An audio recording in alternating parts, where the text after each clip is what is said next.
L'épidémie est apparue au début du mois de mars avec l'apparition du premier cas. Comme partout, hein, la batterie de mesures qui a été prise avec fermeture un peu des écoles et des crèches, des universités, la suspension des vols un peu qui viennent de l'extérieur, la déclaration de l'état d'urgence, le couvre-feu.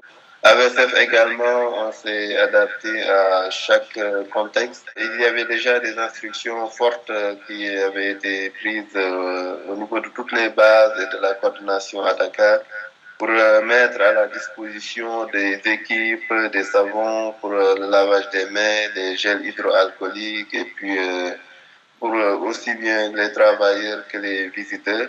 Et puis ça a évolué avec la limitation des réunions avec au maximum une vingtaine de personnes, l'annulation ou le report des activités qui nécessitaient le regroupement de plusieurs personnes. Et puis vers la fin également, on est en suspension totale des activités de terrain maintenant. Le 30 mars, on est allé vraiment à la fermeture totale des bureaux et tout le personnel est en télétravail. Il n'y a plus personne sur le terrain, mais on parvient avec des bénéficiaires qui sont sur le terrain à les suivre à distance et à mener des activités.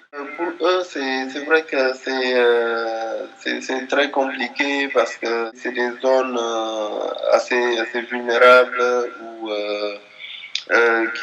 qui vivaient, je dis pas qu'ils vivent au jour le jour, mais leurs activités, ils n'avaient pas trop l'habitude de faire beaucoup de provisions sur de longues périodes ou des choses comme ça.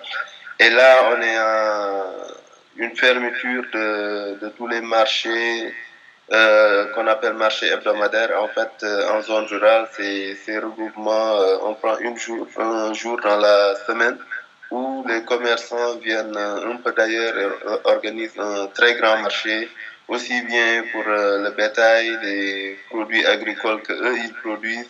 Et puis, ça leur permet aussi d'avoir accès aux autres produits qu'ils trouvent d'habitude dans les grandes villes.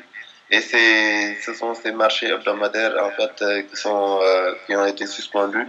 Et là, ils ont carrément du mal à écouler leurs propres produits. Les éleveurs ont du mal à vendre leur bétail qui constituait en fait leur grenier, leur stock pour avoir la liquidité. Et puis également, la fermeture des marchés les empêche d'avoir accès aux produits qui venaient de l'extérieur. Ils commencent à avoir des problèmes de sécurité alimentaire carrément.